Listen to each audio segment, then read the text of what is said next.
Welcome to the Counter Narrative Podcast, a show designed to change the way we talk and think about education.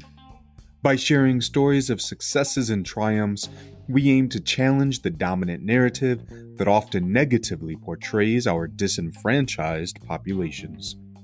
I'm your host, Charles Williams, an urban educator for more than 15 years, a current school principal in Chicago, an educational consultant, an equity advocate, and the co-host of Inside the Principal's Office. Let's get started.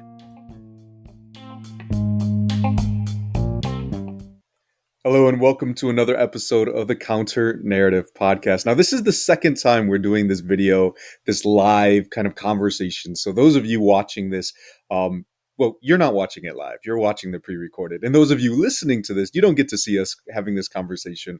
But I have to say, I truly enjoy this new format because it allows me to connect with my guests on a whole nother spectrum. And speaking of connecting with guests, I have an amazing individual here with me, and we have been able to share many spaces together, speak on the same stage, even though they were like virtual stages. We've never been in the same place together. But an amazing individual who has been doing a ton of work and has some awesome intended things going on right now. So for those of you that have no idea, those of you who are watching, they're like, all right, we already know this person. But those of you listening, we have Dr. Darrin Peppard joining us today. Darrin, how are you doing today? Man, I'm doing outstanding, Charles. Thanks so much for having me on, and for just reaching out and saying, "Hey, let's have this conversation." I appreciate that introduction, and wow, all those superlatives. But I would push them right back to you as well. You're right. We have had this opportunity multiple times to share the virtual stage, and someday we're going to get to share the actual stage together, which will be amazing. And no, I'm not foreshadowing, folks. There's nothing scheduled, but I just know that there will come that time where we get a chance to do that. Right? So exactly, yeah, that's right. You got to just believe, and then it happens. There you go. Well, Darrin, do me a favor, because I'm sure, those listening to the show or watching now, who are connected to us in some way, they know who you are.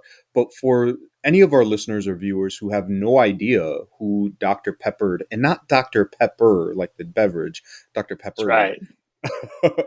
So tell us I got a great story about on that too. I'll tell you after this. Yeah. Yeah, I've been meaning to ask. So tell us a little bit about yourself, how you got into education, what you're doing right now, and maybe something interesting about yourself. Yeah, of course. So, my path into education was not the one where, as a kid I'd come home and the action figures and everybody, we played school. I mean, that was just not me. That was not the direction I would have ever guessed that I would go. And I didn't even have that teacher. The one I'm talking about, the one that teacher is the reason I'm in education. The person I connected with most, honestly, at my high school as a student, was the athletic trainer. I was hurt a lot as an athlete, especially as basketball. My basketball career was mostly spent on the training room floor, not on the basketball court floor. But so I didn't have that connection. And when it came time to choose a career, honestly, I went back to my time with Trainer John and said, "Hey, I want to be a high school athletic trainer. I want to be around kids. I want to be around the athletics." And I think this guy's got a great gig. So I started down that path, and I kind of struggled. I changed my major a couple times. I even dropped out of college once. And at a point, I had this buddy in college who had been asked to coach a basketball team, and he was one of my roommates. And he came home and he's like, "Hey, you played in high school. Can you come help me? Because, dude, I have no idea what I'm doing coaching basketball." And I went, to practice the next day, and two things occurred. Number one, he was proven right. He didn't know anything about basketball, and two, I was hooked. I mean, I was just hooked. I wanted to. I wanted to be able to do this, as my full-time thing, and not just the coaching, but just being around kids. And honestly, this was a fifth grade girls basketball team. So it's not like it was super high level. We weren't like installing the triangle offense on the first night, but it was just the opportunity to work around kids. And that led me into education. I spent 11 years as a classroom teacher in Northwest Arizona. I'm a Wyoming kid, grew up in Wyoming. But after my teaching career in both junior high school and then high school, my wife and I wanted to live closer to home. We wanted our daughter to grow up around uncles and aunts and cousins and grandparents and that thing. So I went back to the state of Wyoming and became an assistant principal. Ultimately, became a principal of that same high school. And like so many of us, it's like I want to chase that next job. And so for the last 4 years, I've been a superintendent of schools here in Colorado, and I have this passion, this massive passion for leadership, for school culture and climate, and just seeing everything that's happening in the country right now and the challenges that educators are having. I wanted to step out of my small district and be able to impact people across the country. And so now I run Road to Awesome, which is consulting, speaking, and publishing, and um, just it's an awesome opportunity, for hey, there it is, RTA. That was the launch point right there too, man. When the book came out a little over a year ago, that's what really launched it all. But that's the long elevator speech of who I am and how I got to this point. So, Well, thank you. And so do you have anything interesting about yourself? Something maybe a lot of people don't oh, know, or if that's you're like, right. hey, what is that thing about Darrin? Yeah. Yeah, so an interesting thing about me that not a lot of people know, but I actually have dual citizenship. I was not born inside the United States, but I was born on a U.S. Air Force hospital base in Wiesbaden, Germany. So I actually have both German and U.S. citizenship. So That is there you interesting. go. Thank you. We Thank you left for there when I sharing. was 6 months old, so it's not like it's a huge deal, but it is an interesting factoid. So there you go. That it is. Well, thank you. Thank you for sharing. So, Yeah. Darrin, I know you do a ton of work. And in your role, you have a lot of influence around, the schools that you actually operate, as well as, like I said, you travel all over. You speak to all of these different areas, and you connect with people through the consulting and speaking. So I'm curious, what are some of the ways that you have seen that we've started to push back against that narrative within education where, this is what education is, this is what we always believed it was, and we're starting to say no, like there's other stories there. So I would love to hear, how you've seen that, and maybe kind of what role you've had in that process. I think first and foremost, that actually floods my brain with different ideas and different thoughts. But I'll start with just everything to do with school culture. We grew up in, our parents grew up in a culture of I don't know, maybe working toward perfection, or you just push your way through it. And um, you know, when I first became an assistant principal, that particular high school that I went to, our culture was just all about catch them doing it wrong, and we focused on the things that were wrong. As a classroom teacher, honestly, I mean, I had a red pen and I was the -25 guy when I should have been the +7 guy. But um, I think we're starting to push back more and more and more. Both the combination of the focus on social emotional learning, and I think we're starting to understand so much more. Hattie's research so influential here on really understanding what works in education, and not necessarily just sticking with, well, that's how we've always done it. With so much great brain research, so much great research around quality instructional strategies and ways to um, give students some ownership in the classroom. So I think one of the things that I've really started to see and been a part of is really challenging that status quo of, instead of, you know, punishment to gain compliance, instead of, you know, focusing on what you can't do versus what you can do, has been one of the things that I look at in education and that I'm very proud of seeing happening in education is that we're starting to move away from that particular brand of education. The other thing too, and I don't think COVID has made this happen, but I think it's helped to maybe pull the curtain back on it. And that is maybe we're starting to push back on this self-inflicted narrative in education that at least what we believe on the inside of the walls, not on the outside of the walls, is that we need to work 60 and 70 and 80 hours a week in order to get things accomplished. You know, self-care is something that comes up quite frequently, but I think maybe it's something that we're starting to push back a little bit, and seeing teachers push back and say, I don't need to go home and spend 3 more hours working on this, and I don't need to give up my weekends all the time, and I need to find that work-life balance, and I really hope um, that school leaders and district leaders are starting to take that seriously, because school leaders, I think, are probably the worst for setting self-care aside, for putting in those just insanely long hours. So I think those are the two things right now, Charles, that really jumped to mind for me. You know, and I'm glad that you brought up the. So I'm going to start with the second one. So that was actually part of last week's episode. This idea that we as leaders feel like if we work hard enough and we push hard enough, that somehow we're going to be done with our jobs. But our jobs don't really have an endpoint, right? There will always be something else. And so why are we pushing ourselves, stressing ourselves out, burning ourselves out, pushing towards this goal that is never really achievable, because we're never really going to be done. At some point we hand the baton to the next person and they pick up on that race, or I should say journey. I don't even want to say a race. Um, Yeah. so I'm glad you brought that up. Yeah. I think it's a generational thing.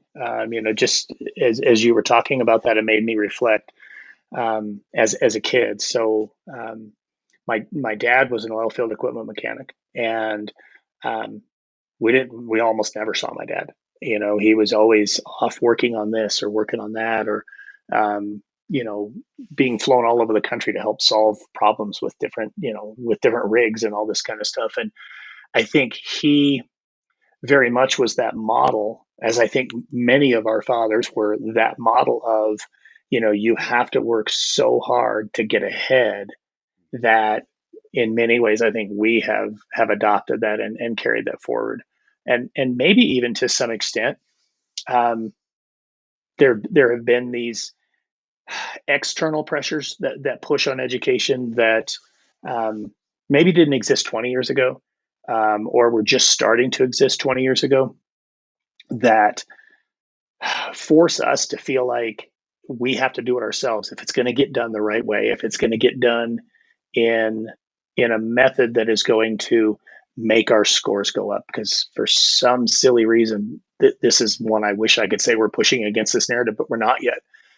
This belief that we've got to focus on scores, but maybe that's a part of it too. Is we feel like as leaders, I know I did, that if I just spend a little bit more time on data, if I just spend a little bit more time, spending time with this teacher, if I just spend a little bit more time being present at this contest or at this game, or that somehow that's going to make that difference. And um, it's a challenge, and I know it's something that all leaders really struggle with.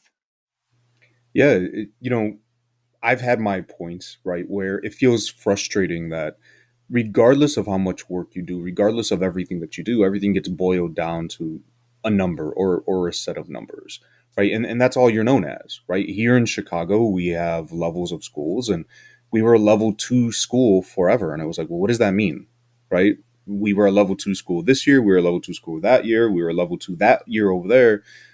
But yet all of these shifts and changes were occurring within the school. But none of that was captured, because at the end of the day, it was, well, you're level two school, right? And then all of a sudden, we made it to a level two plus, and it was like, oh, right? But it's like, But you have no idea what we did to make those shifts happen, right? None of those things are captured.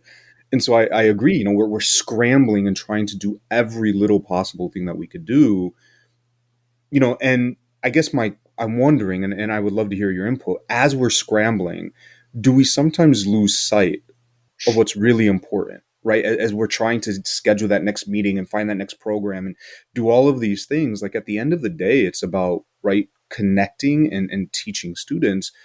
But do we always have time to do that as we're running around doing all of those other check marks to get that score to where it needs to be? Yeah, that's oh man, that's powerful right there, and you're absolutely correct. Um, I mean, you and I both do this consulting work, and I'm sure you probably will go to the same place that I do with leaders too, in your own way. For me, it's hey, let's go stand on the balcony. Let's take a look and really, first, what's important to you, and two, are you really focusing on that? Is that really where you're spending your time? Is that really where you're investing the blood, sweat, and tears? I mean, the number of heartbeats you have in a day, are you investing those in a place that's really going to make a difference? And I think you're absolutely correct. We get into the minutia of the school year, and I love how you describe it as scrambling, because that's you're running around with your hair on fire and That's why we don't have trying to any. get all of these things accomplished. Exactly. Yeah, you and I had our hair on fire too often, but I think that's huge. And to me, it comes back to, as a leader, you've got to be intentional, and you got to be intentional with your time. When you're not being focused on your time, and I'll be honest with you, I am not a type A kind of person. I'm the total opposite. Um, I am not linear. I am not sequential. I am as abstract random, and I was a science teacher, believe it or not, but I am as abstract random as they come. And so, as a school leader, to curtail, I will not say I could avoid it because I didn't, but to curtail the running around and scrambling, I got really intentional with how I put things in my calendar. I mean, I would block 30 minutes for school culture. I would block 30 minutes for, you know, teacher prep time. In other words, during this time, I'm going to go to the teachers who are on prep and just check in with them and see how they're doing.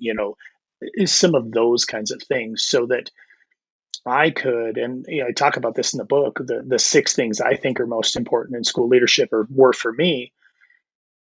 I need to be able to go just stand on that balcony and check in, and am I really focusing on what I need to focus on, or am I just being a firefighter? And I know, it's my friend Tom Cody talks about living life above the line, and how you're not always above the line. Sometimes you'll go above and you'll go below. I was the same way with firefighting.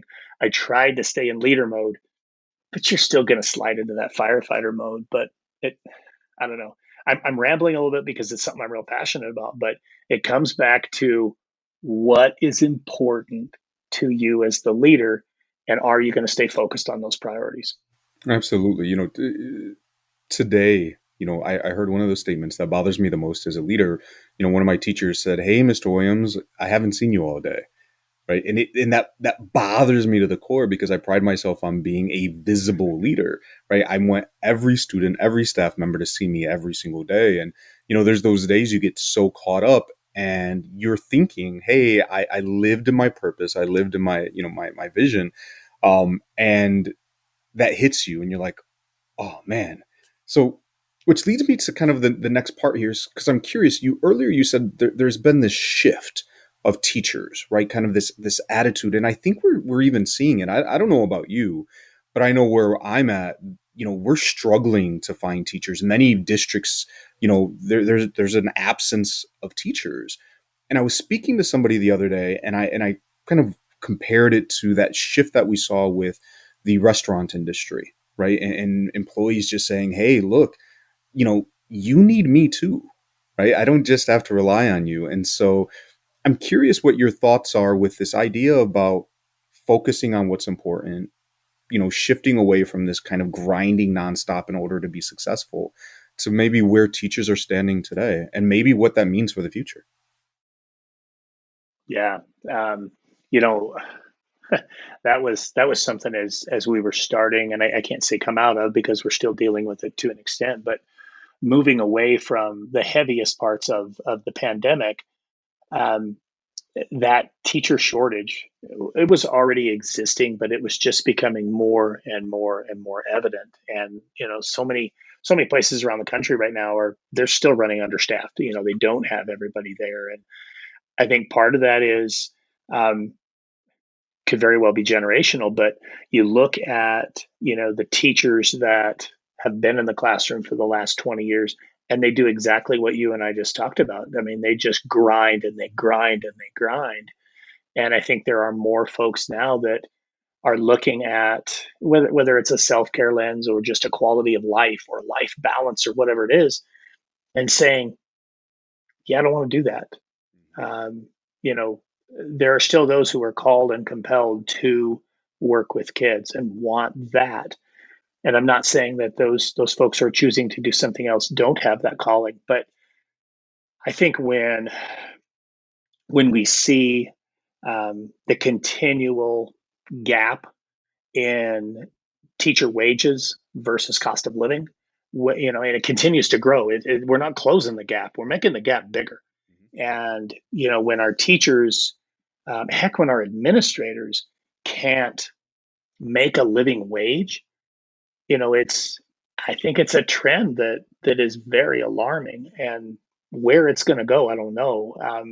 I think we're entering a time where the next maybe 2 to 5 years are going to be very critical and very interesting in terms of what does happen to public education. We can't simply look at the experience that we had from March 2020 through the end of last school year and say, oh man, we got through that, put it on the shelf, let's go back to where we were. There has to be this movement forward. There has to be this transition forward, and capture some of the good and let go of some of those things that we need to let go of. So um, I as soon as you talked about the teacher shortage things, that's right where my brain went. It's concerning, and I think there's going to be that trickle down or trickle sideways effect of also struggling to find school leaders, qualified school leaders, and qualified school nurses, and qualified school counselors. All of those. I mean, all of those service providers are just as important as our classroom teachers are. So um, I'm hopeful. It's going to take some time, and it's going to take a true shift at the policy level. But we've got to take a look at not only teacher pay and teacher benefits, but um, maybe what some of the other districts around the country are starting to do in looking at even just the way sick pay is allocated. Instead of you get 10 sick and you get 2 personal, and you can't use a sick for who cares? Just give them the days and let them use them. I mean, just let them be human beings. If we treat them like human beings and we treat them with love and trust, guess what they're going to do? And when we don't, and when we have those silly policies, those antiquated policies, they call in sick on a day when they're, going to the beach. And then, but it's just a mental health day. And so, again, I'm rambling. No, no, no. You continue to hit, just like throw haymakers right out there for me to jump on, Well, because these are huge topics right now in education. no, absolutely. And it's great that I'm able to speak to another leader here and have these very honest conversations. Right, that's really what we're trying to do here. Um, and you're right. In everything that you're saying, this idea that we just had a conversation the other day about the sick and personal days and all of those things. And if if we don't make these shifts, like you said, I'm very curious about what is education going to look like. Um, it's a little scary. The other day I was operating off of 4 different sub companies, couldn't find a single person to cover this one position. And so we were making it work, of course. Everybody, I was a gym teacher for a little while. Like it's what we do, we make it work, but it's not sustainable. And so, I know you threw a couple of things out there. So I'm curious, as we're looking forward, because we're saying, hey, this is the shift that is happening, right? We talk about we need to focus on SEO, we need to focus on self-care, we need to, focus on building relationships. And yet it seems that the system that we're operating within doesn't match that, right? It hasn't caught up to this trend. So I'm curious, within your own district, or, ideally, what are some ways that us as school leaders, or even on a much larger scale, districts can say, hey, you know what? We're going to make sure that our teachers are taken care of, that our leaders are taken care of, so that way they can show up every day and do that important work, which is focusing on their students. They shouldn't have to be worried about, all that other nonsense. So I'm just curious your thoughts. The first thing that comes to mind, the district that I just left as superintendent. Part of the work that I was able to um, be involved in was leading that district into a an alternative accountability process that exists here in the state of Colorado. Now, obviously, still, test scores are a part, but when I think about school accountability, I think about this entire puzzle and all of those elements. And you just talked about a lot of them, ones that you and I have both thrown out. And those test scores are just a few pieces of that jigsaw puzzle. Um, there's a group of rural superintendents here in Colorado that started this work about 5 years ago, and it's called the Student Centered Accountability Process. What's really brilliant about this is, yeah, you still have your state accountability, elements, but now you're having your peers from within the state come and give you feedback on what you're looking for. Hmm. If we're focused on school culture and we're focused on curriculum and instruction, we're going to lay it all out for you. Here's all of our documents that are related to this. This is the process that we follow. Now come and spend 2 days in our district.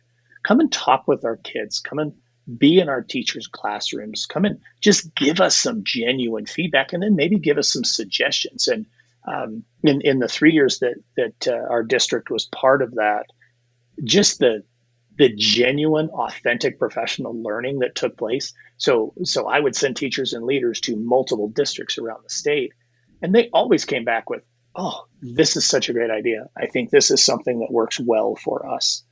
And by having the opportunity to go and do that, and then also by having the opportunity of their peers from around the state to come in and observe and give them real feedback from somebody who lives in the trenches just like them, to say, "Man, I really like how you're doing this. Have you ever thought about this?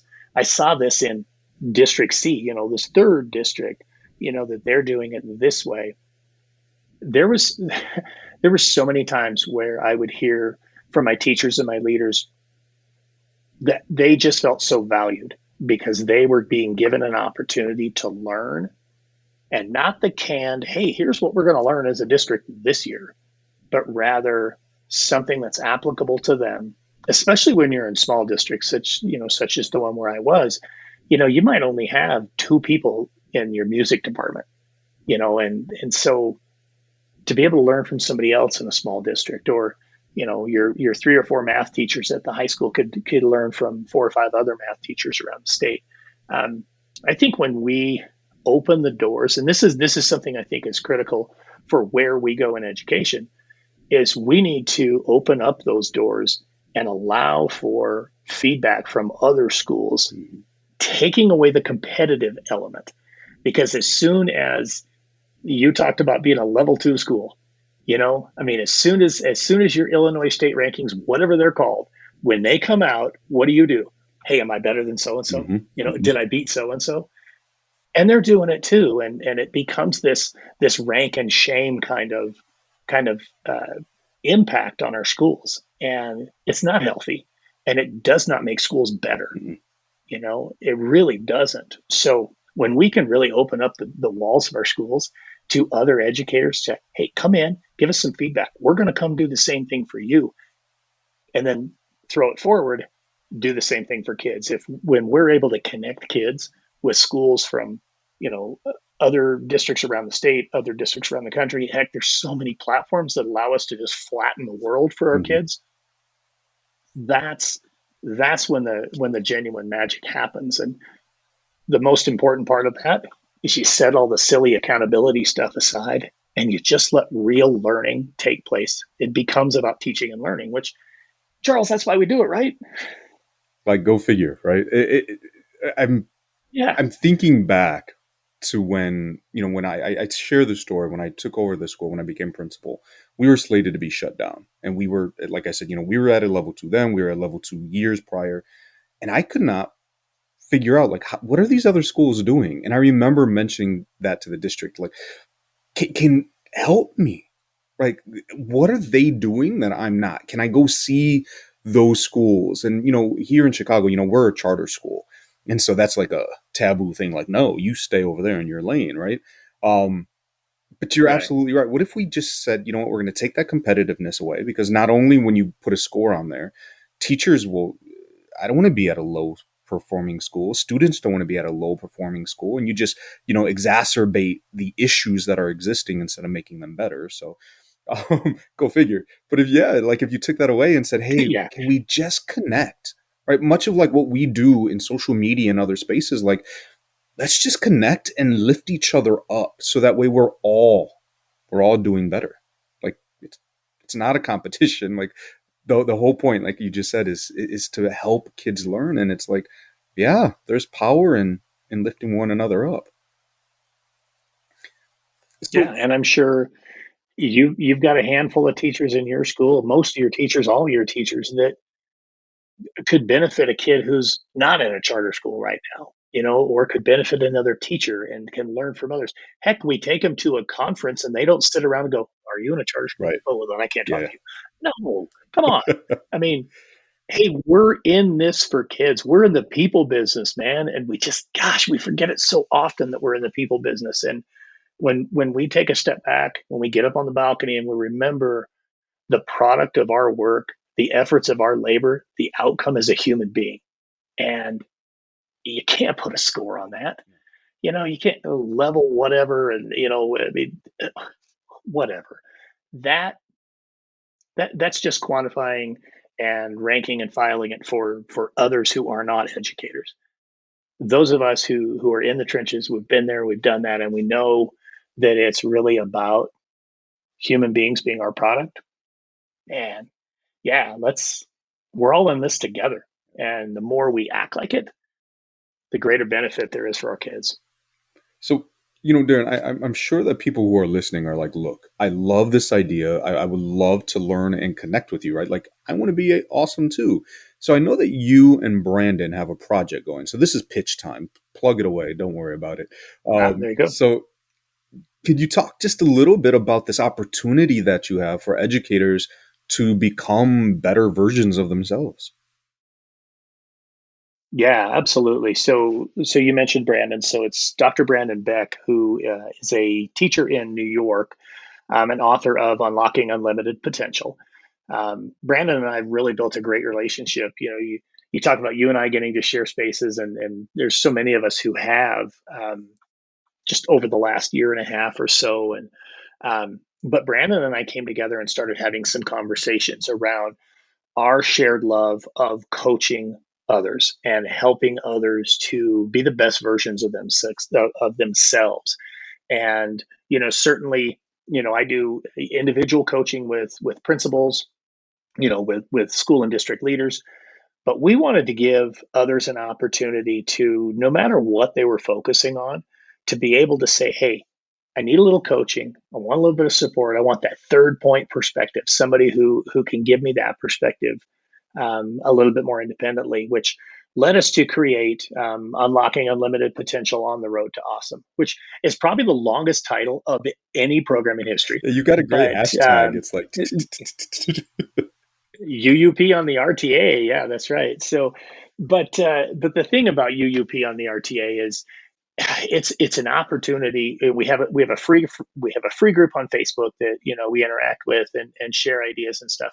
But then we also have those two paid groups. So you have the opportunity to be part of a collective group, a group of 8, 10, 15 people who are working together, who are working on their own individual things. But you know this as well as I do. When you're in a group and you share, here's my goal, here are my steps. As soon as you share that with the group and you know you're going to be back with them a week later, you just became accountable to that group and you don't want to let them down. You don't want to be the one person in the group who comes back and says, "Yeah, I didn't get anything done." I mean, you want to get it accomplished. So that's our open road coaching group, and it's like $77 a month. I mean, there's year pricing that's even cheaper, but the idea is let's support each other. Brandon and I do a monthly training that has a different theme each time, but then we also work with the individuals to help them hammer out real clear. Here's the goal. Here are the steps. Here's this massive action plan that you're going to put together to help you accomplish that goal. And then for those who are like, man, I really need to take this to the next level, we have our full throttle coaching product, which is one-on-one intensive coaching with me or with Brandon, depending on the individual's focus. So we can make sure we pair them up with the best person. That lets them be part of the group, the open road group, but then also you get that one-on-one where you've got somebody right there holding you accountable, giving you direction, giving you some advice, asking those questions, and really giving that third point perspective. And Brandon and I both have a very interesting coaching story. Mine, in a nutshell, second year as a principal. Well, my first year as a principal, I lived breathing through a snorkel, and most of the time I really needed the scuba tank because I just couldn't get my head above water. I was scrambling, like you said earlier, Charles. And my second year, we got a new superintendent, and he'd never been a principal, he'd never been a teacher, and he's like, "Hey, I want to get you guys some coaching." So he introduced me to a guy named Tom Delgado. Tom came in, started working with me, and one of the first things he said was, "Man, you got to stop being a firefighter and you got to start being a leader." And his third point perspective completely changed me. And so with our work with UUP on the RTA and with the consulting work I'm doing with Road to Awesome, I just want to pay that forward. I mean, it made a huge difference for me. I want to be able to support leaders. There's so many new leaders right now out there. I mean, they just need some support, some guidance, and maybe one or two stories of, man, I really screwed this up, so don't do it the same way. Those kinds of things. So yeah, that's what Brandon and I are working on, and we're excited about that. We have a 4-week power course that just launched last night. People can still get in on that is called UUP on the RTA Accelerate. Just 4 intensive weeks, really get deep into that massive action plan and figure out what you're going to accomplish. Nice, nice. So I'm sure people listening or who are watching, are like, man, that sounds interesting, but I'm not just going to jump in and follow this guy that I don't know. So again, who are like, oh, this is Dr. Peppard, how can they find you and learn a little bit more about you? Yeah, absolutely. So on all of the socials, I am at Darrin M. Peppard. Try to keep that simple and the same thing all the way across the board. So whether that's LinkedIn, Facebook, Twitter, now TikTok, although I'm not doing anything on there, I'm just kind of trolling. But Darrin M. Peppard on all of my socials. And then the website, I have 2 websites. So DarrinMPeppard.com and roadtoawesome.net. The Darrin M. Peppard is more focused on my speaking work, and the roadtoawesome.net is focused on the results coaching. In fact, that's the first tab on there is the results coaching, and then also on the publishing work that we do with Road to Awesome. So you can go to either of those sites. There's a contact form on every single page on both websites. So just go to one, click contact me, and we're going to be connected. Wonderful, wonderful. Now, before we close out, earlier you mentioned that you had an interesting story about Dr. Pepper. So I'm curious to see if you could share that one with us. Sure. So, when I first started as the superintendent, actually the day I interviewed for the superintendent position, the very next day, and I had found out that night I got the position. The very next day, I walked across the stage and was awarded with my doctorate degree. So now I'm Dr. Peppard, And my kids at the high school where I was principal before, I mean, they knew who I was, they knew the last name, it wasn't a big deal. But now, fast forward, I come into this new district. I'm Dr. Peppard.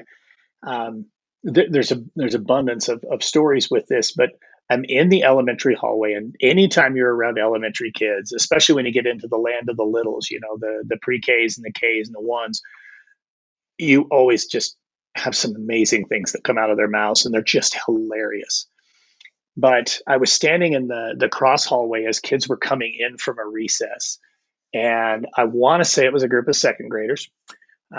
As they're all walking by me, it's hi, Dr. Peppard, hi, Dr. Peppard, hi, Dr. Peppard. And about the fifth kid just jumps right into that Dr. Pepper jingle. He looked at me and goes, "It's the sweet one." And then it dawned on him what he did, and he just froze. And I'm like, that is the funniest thing I've ever heard. And I gave him a high five. And so yeah, there's all kinds of Dr. Pepper versus Dr. Pepper things, but that one might be my favorite. Or that year that I got the doctorate degree, I was leaving the principalship, but I still had graduation to go. When I came out to graduations, the kids had put a whole bunch of cans of Dr. Pepper right on the stage. So there were probably 25 cans on the stage and a couple up on the podium. So they wanted to let me know they appreciated that I had gotten my doctorate. So there you go. I love it. When you started to tell the story, I guess I was dating myself because I was like, "Oh, he's going to say like I'm a pepper, you're a pepper," and I was like, "Oh no, the newer one." Yeah, it's the newer one. Yeah, it's with the little sweet guy, and I can't sing near as high as he can, and but yeah, that kid did, and he nailed it, and it was so funny. One of the greatest things I've ever heard. Well, that's awesome. And so I want to say, as always, I want to say, first of all, thank you for being on the show and for sharing your insights.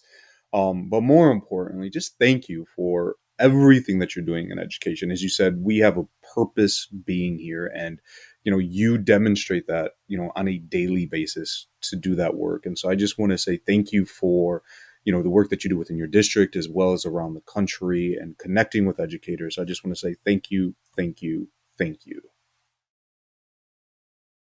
I appreciate that so very much, and I'll echo that right back. Thank you for what you're doing.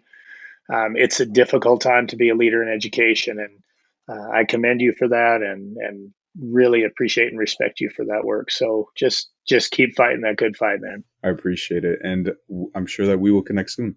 Take care. Yeah, absolutely.